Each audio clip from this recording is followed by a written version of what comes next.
In a quiet corner of London, where the streets buzzed with life during the day but became eerily still at night, lived a woman named Evelyn.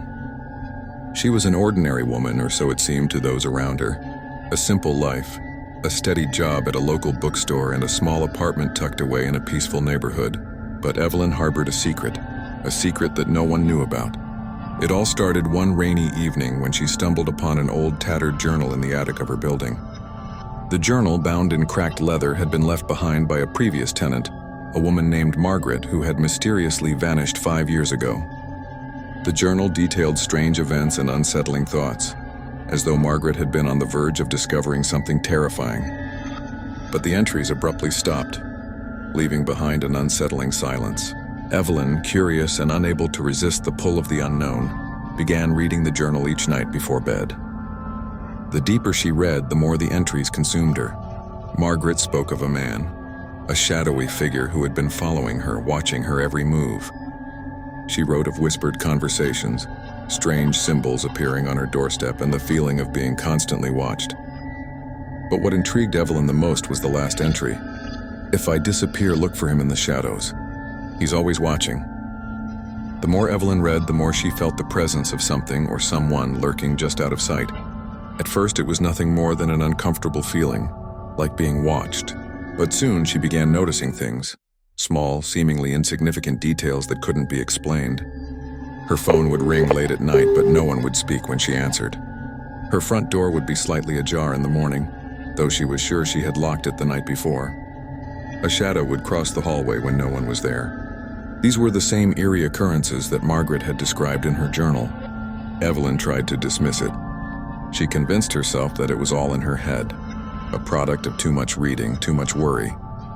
But when she woke up one night to find the journal missing, she knew something was terribly wrong.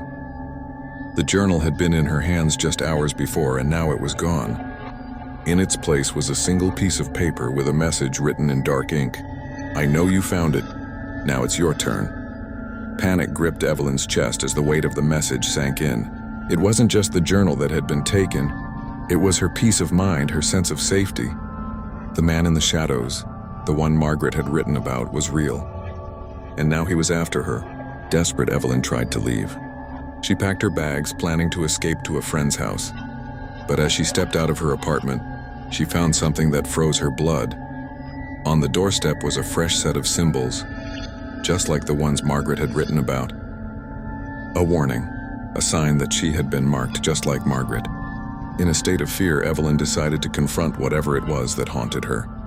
She returned to the attic, where she had first found the journal. She couldn't explain why, but she felt as though the answer to everything was hidden there. When she reached the attic, the door creaked open on its own, as though inviting her in. The room was dark and cold, the only light coming from a single bulb hanging above her.